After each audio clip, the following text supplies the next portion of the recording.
So I filled in this shape here, the front of the building, where it's sort of an off blue color. If you look at the reference photo, the color and value of the front of this building is almost the same as the sky. It's just slightly more of a greenish blue. But I wanted to make sure that it was a different color blue from either the blue in the sky or the blue that I'm going to be putting in the water. So I added just a tiny bit of green to it to make it more teal, and filled in that shape. So I mixed Caribbean blue, which is similar to turquoise or cobalt turquoise, and a little bit of permanent green light and titanium white. And then to gray it down, because it is in the background, so everything in the background needs to be grayed down because colors get grayer as they go back in space. I added a little bit of its opposite or complement, which was some of the leftover pink that I had. So now I'm going to do some of the columns on the bottom part of the building, and I've mixed up a color that's lighter than this color on the front of the building, because I mixed some titanium white with it, and it's also has less color, so it's not so teal. And I'm just making little strokes for the column. Between each stroke, I'm going back and getting more paint, and I'm just going across the building. There. Now I'm going to take quite a bit of this paint on the back of my knife, and I'm going to pull it across the front because there's a floating dock in front of this building, and it's a nice light color that is very similar to the color of the columns. So now we've got the floating dock in there.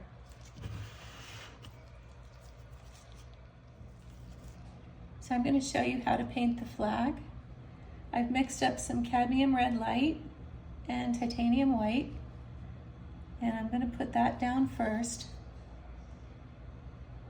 And don't worry if you get some of the red color mixed in with the sky, because it'll just sort of create the look of motion. Now I'm going to get plain white on the back of my knife, and I'm going to drag it through the red.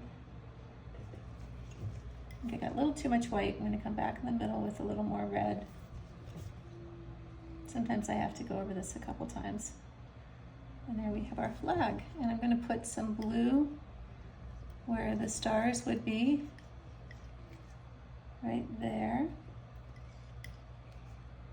You need to have a nice little chunk of paint, and I want to make sure this blue really stands out from the sky, so it's got to be a brighter blue.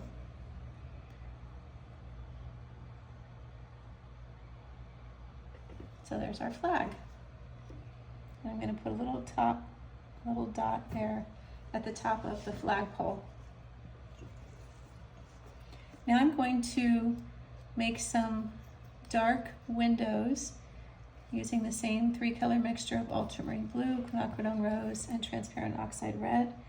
And I'm going to put those under here.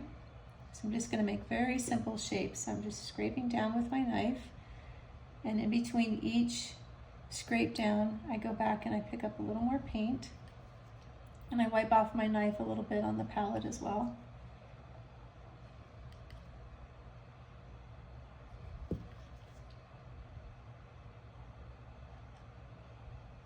That was a little bit messy.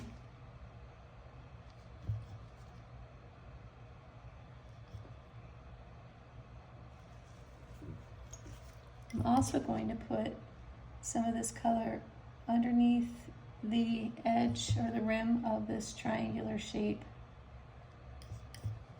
in front of the roof and along the underside of the roof.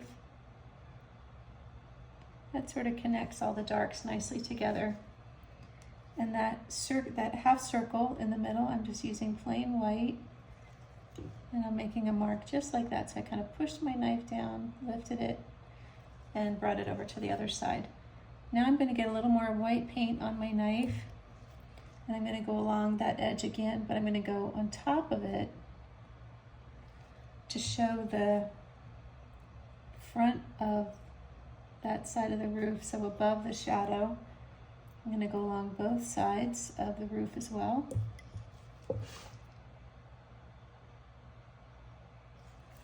Don't have enough white paint on there.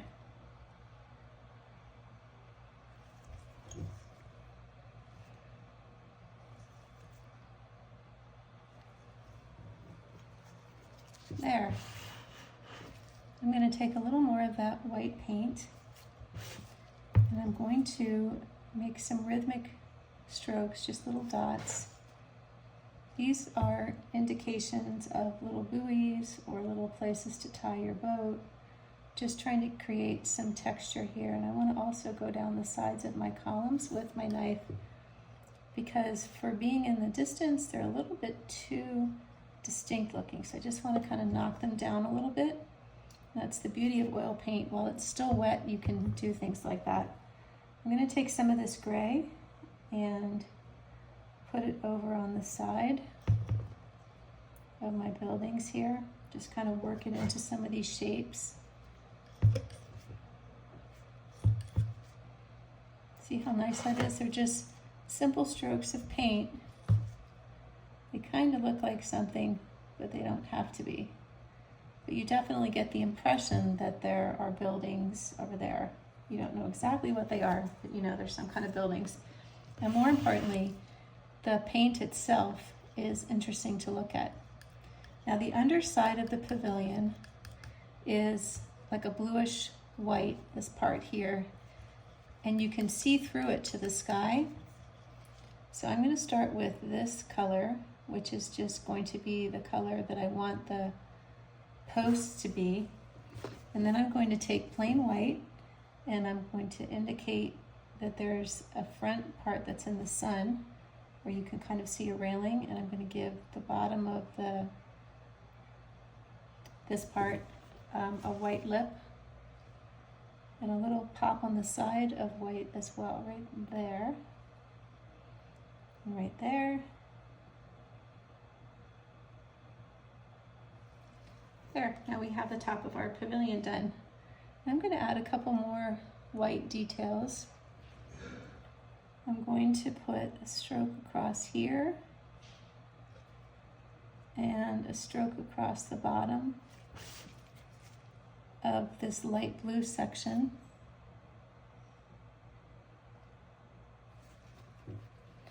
And I'm going to add a little bit of this blue color mixed with white in here, just to knock down some of those really dark darks. This building is beautiful in the evenings. You can see little lights glowing inside. Instead of dark windows, everything is kind of gold and yellow and very pretty. So there are also these little gables. I think gables is the right word, but they're underneath the shadow, underneath this triangular part of the roof, so I added those in. Just a few more strokes to kind of make everything very impressionist looking. And now I'm going to add some transparent oxide yellow and titanium white. And there are some covered boats in here. Not that it matters that much what they are, but I thought it would be nice to put that color in there. Kind of breaks up the foreground. I've mixed up a nice pile of blue here. I used King's Blue, Caribbean Blue, and Titanium White.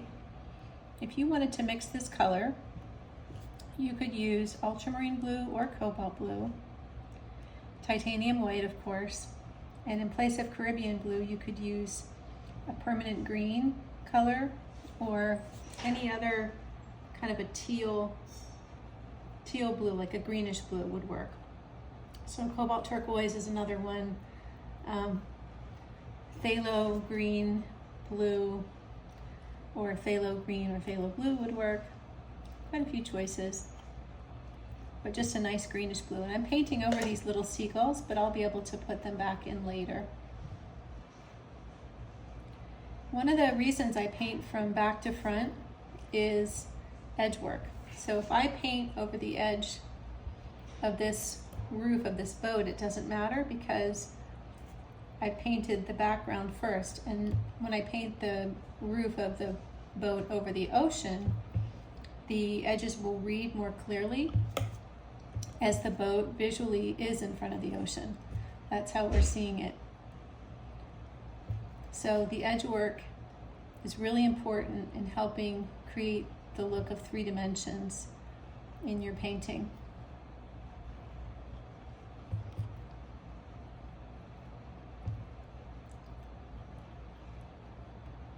When I paint watercolors, I typically paint from front to back. It's like the absolute opposite process. And you can't be completely married to your process and that, you know, that's the only way you can paint. You do have to be flexible sometimes. You can't paint in the same order every time. And I could think of some reasons, mostly related to plein air painting. Something moves, or you have to paint wherever the light is going to fade first or something like that. But painting from photos, you can pretty much do it the way that you want to and the way that you're used to. Just want to clean up this edge back here, so I'm adding a little more Caribbean blue and ultramarine blue to this edge back here. Now I'm also going to mix some of that with the lighter blue color, and I'm going to make a few watery strokes here so I have a broken edge. Again, we're back to edge work. I want to have an edge that looks textured, and I want the texture to mimic water, but I also want it to be a soft edge, and I don't want it to be a smeary soft edge. I want it to be what I call a broken edge, which means you have little strokes of dark next to little strokes of light. And I'm going to continue down behind the boat with some of the same texture. So incidentally, ocean water has 2 planes. It has the plane where you can kind of see slightly into the water, and it has the plane where it's reflecting the sky. So the light blue is cooler and it's reflecting the sky. And then the greener blue is where you can kind of see into the water a little bit, where it's slightly vertical because it's being blown by the wind or whatever. So you can also see some of that texture when you look through the boat. So don't forget to put that down. Now it's really starting to look like the ocean, which is exciting.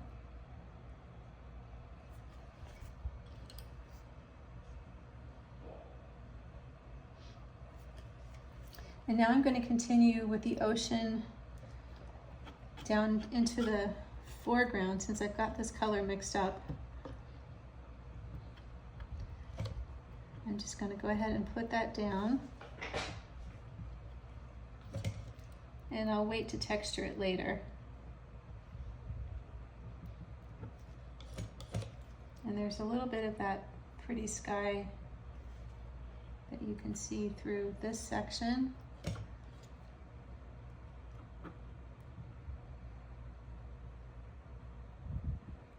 And over here, but I've run out of paint, so I'll have to come back to that when I can mix up more paint in a little while.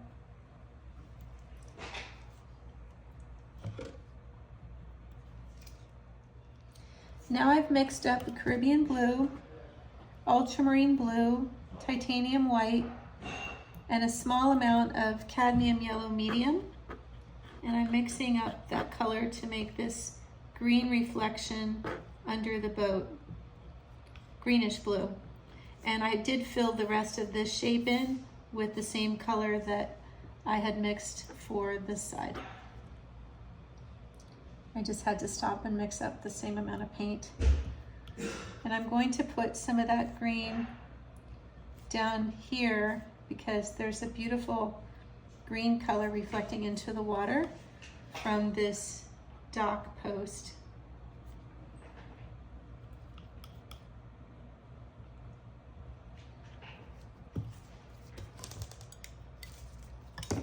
Sometimes the paint gets stuck on the top of my knife, so I'll take my other knife and I'll just scrape it off and put it back down on the palette.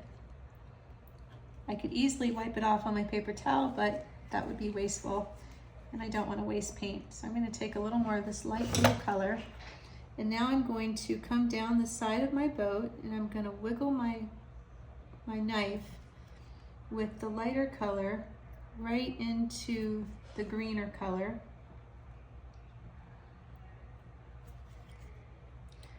And I want to create that sort of wet looking edge. I'm going to do the same thing with this side.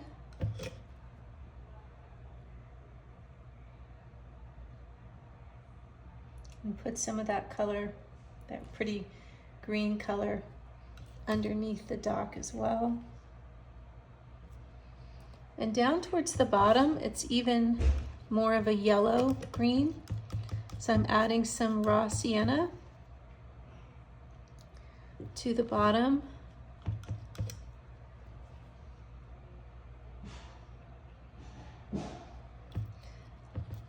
And I'm going to do the same thing for this side. This has some transparent oxide red mixed in. And I'm going to put a little bit of that on both sides. So I'm getting a nice mixture of the red, the earthy reds, and the earthy golden yellow. So you're probably wondering, why did I say I'm going to work back to front and now I'm doing the very front of the painting? That is because it's back to front, but when it comes to things like whatever the center of interest is, I will typically do that last. And I'm going to end up adding some more textured strokes and things to the water later anyway. But I wanted to definitely get that big shape down. So now it's time to paint the boat and the dock.